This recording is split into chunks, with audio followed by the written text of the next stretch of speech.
Hello and welcome to Tech Deals. Does your CPU choice really matter when you're playing games at 1440p on a $250 graphics card, or are you mostly going to be GPU bottlenecked?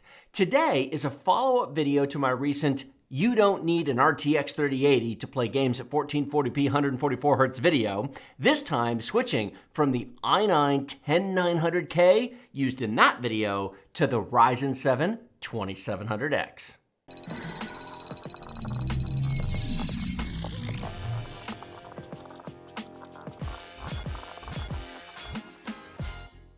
Today's video is brought to you by BackBlaze, the leader in online backup services. Get a 2-week free trial with no credit card required using our link in the video description below. More details after the video. Multiple viewers left comments regarding the use of the i9-10900K CPU on my benchmark of the GTX 1660 Ti, rightly pointing out that no one with any sense would be using this CPU and GPU combination. I agree with that view. However, there are reasons for doing such testing. First, using the fastest gaming CPU in the world removes as much of the CPU and system as possible from being a bottleneck, allowing the full power of the GPU to shine. It shows the best case scenario of what is possible.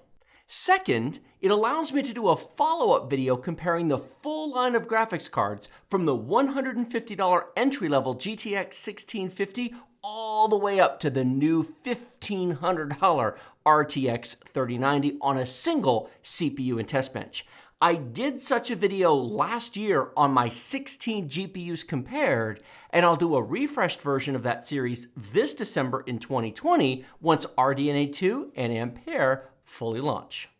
The Ryzen 7 2700X was picked because it represents the first and second generation of Ryzen CPUs and has been sold for some very steep discounts in the past, as low as $135 brand new Black Friday 2019, which was such a good offer, we did a dedicated live stream on just that deal.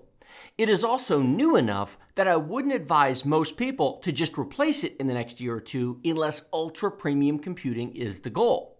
If the RTX 3090 is on your radar, then yeah, Zen 3 is probably in your future as well. However, if $500 or under graphics cards are your thing, keep the 2700X for a while. It is a solid choice. This test bench uses the Asus ROG Strix X470-F motherboard with the latest BIOS, Windows, and driver updates as of September 17th, 2020. I have a Scythe Mugen 5 cooler on the CPU, an awesome choice for $50 as it runs cool and quiet. 32 gigabytes of DDR4 3200 CL16 is installed, and we have the exact same MSI GTX 1660 Gaming X card that was used on the i9-10900K tests. All of the games were run from a solid-state drive, and MSI Afterburner was used for the performance numbers on the screen that you'll see. The video footage was captured using an AberMedia Live Gamer 4K hardware capture card on a second PC, so no performance was lost due to recording the gameplay. Links in the video description below will take you to Amazon, Newegg, and eBay for all the products talked about in today's video. Those are affiliate links. Using them while shopping supports us at no extra cost to you, no matter what you're buying, even if it's a jar of peanut butter. So if you love our content and you want to see us grow and make more of it, please use those if you can. It really does help us out. Our first game tested is Fortnite in the same battle mode using the same version of the game on both machines. 1440p high detail is being tested here, which typically would put all of the load on the GPU, especially on a mid-level card like this one. Keep in mind that Fortnite sets render resolution to 75% when high detail 1440p is picked, so this is right in the middle of 1080p and 1440p at 2.7 million pixels of rendering. That's about what you'd get on a 1080p ultra-wide 21:9 monitor. Because this is live gameplay, it is naturally going to vary from battle to battle. However, across 15 minutes of intense combat, dropping into the same place over and over, and even picking the same starting point on the floating island, it's pretty close, all things considered. These results are far enough apart to not just be random variation, but rather reflects the raw performance difference between these CPUs. In terms of average frame rate, 142 on the i9 versus 125 on the Ryzen 7 isn't too bad. Both are highly playable frame rates, and only professional gamers are likely to care about the difference there. If you do care, well, spend more money and get more performance, because more graphics card is only going to help so much on the Ryzen 7 2700X. It is more CPU limited here than the usage number would imply. If you doubt that, allow me to draw your attention to the 1% low and the frame time graphs. The i9-10900K is so much smoother across the board, and it was consistent that way across both entire battles. Next, we have Ghost Recon Breakpoint, an intense AAA game from Ubisoft that is not known for being the most optimized game in the world. The biggest difference I want you to notice here are the frame time graphs. To be absolutely clear, the Ryzen 7 2700X is completely playable. It was not a bad experience at all. The i9, however, was superior in terms of how smooth the game really was. There is a small average performance difference, but this can be written off to where I was in both situations. The 1% low numbers are effectively the same. The real performance difference here shows up in the lack of any input lag or stutter in the i9, which really is butter smooth. In fairness, a Ryzen 9 3900X would be similar in terms of smoothness, so if you prefer AMD and you have a Ryzen 7 2700X, consider moving to a Zen 3-based Ryzen 9 when they launch for a better experience, if not more FPS. Grand Theft Auto 5 is a classic game still played by millions. This is the story mode of the game, mostly because it's way easier to test repeatedly from the same save game file in the same spot over and over. Keep in mind that Grand Theft Auto Online is not going to run quite this fast, but at least this gives you an idea of the performance difference between these two CPUs. Now, both CPUs ran this game very well. However, just like the others, the i9 is faster and smoother. Not by so much as to make it bad on the Ryzen 7, far from it. It's just better on the i9. Overwatch remains one of the top esports games played online today. Thankfully, it is super easy to run on modest hardware. Both of these CPUs are way overkill for this game, as reflected by the performance numbers you see on the screen. The specific battle being played will of course affect those numbers way more than these two CPUs will. Honestly, an i3-10100 or a Ryzen 3 3100 is absolutely plenty for this game, so anything beyond that is just gravy.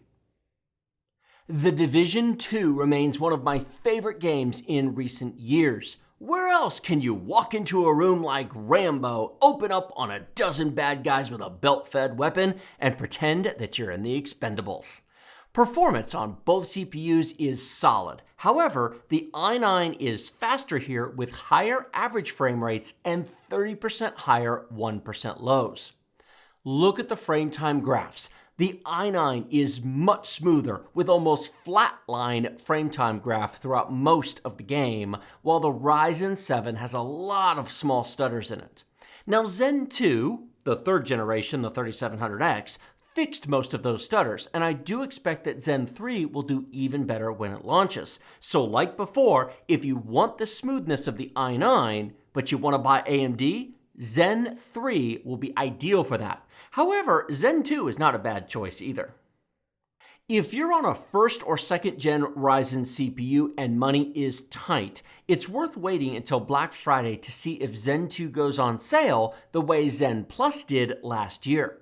If you can pick up a Ryzen 7 3700X for under $200, it may be a better value than the upcoming Ryzen 7 5700X CPU at whatever price it launches at, probably $329 if AMD keeps to their pattern. And yes, I did say 5700X.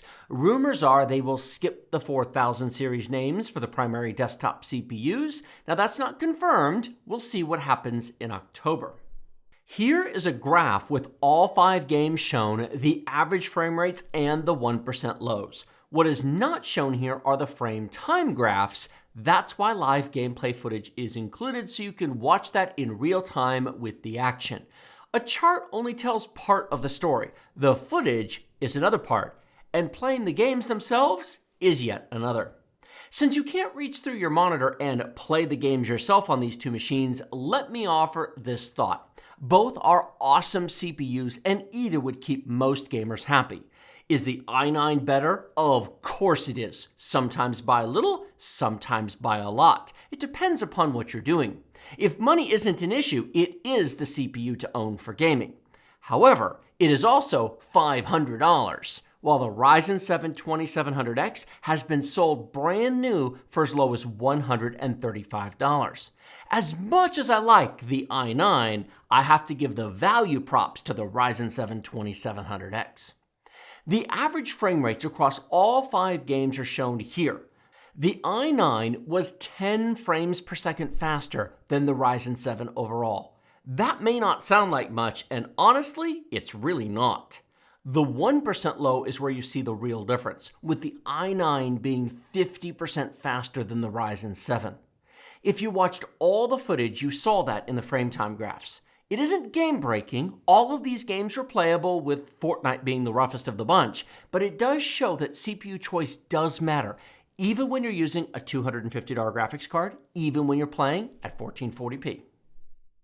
In my opinion, you tend to get what you pay for in this business. Ryzen 7 2700X ended up discounted to $135, not because AMD was being charitable, but because compared to Intel, it really was not the equal to the i9-10900K that existed at that time. I don't think we'll see that same level of discount this year to the Ryzen 7 3700X because it's much closer to Intel in terms of performance. $199 strikes me as a fair price for the 3700X once the 5700X is launched. However, time will tell on how that works out. Finally, it's worth keeping in mind that we're testing at the middle resolution on a graphics card that wasn't really meant for it in games that typically want more than this card offers. Put an RTX 2070 Super or an RX 5700 XT on both machines, and the performance gap will only grow.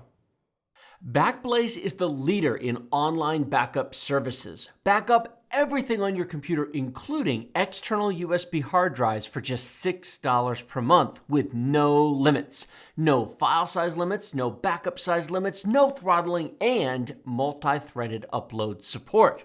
Multiple security options, including 2-factor authentication and private encryption keys.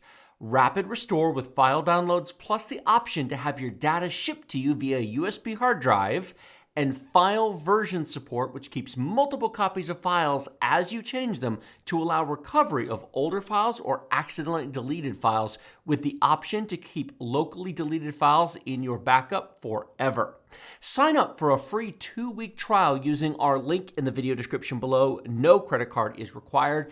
Give it a try to test your backup speed. Do a test restore to make sure you're happy with it before paying anything.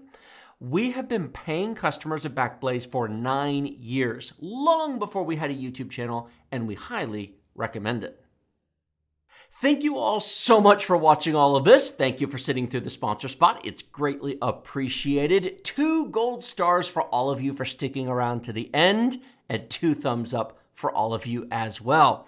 Like this video if you like it, share it with your friends if you love it. Remember to subscribe to the channel with the big huge red button directly below. Questions, comments, thoughts, feedback, suggestions, you know where the comment section is. Links in the video description, Amazon, Newegg, eBay, etc. Links to Patreon, PayPal, Discord, links to Twitter, links to all kinds of stuff are down there. Many affiliate links down there. Great way to support the channel at no extra cost to you. It is super appreciated. Come join the Tech Deals Discord, say hello, and discuss what you thought about this video. I look forward to seeing all of your comments. Thank you so much for watching. I will see all of you next time.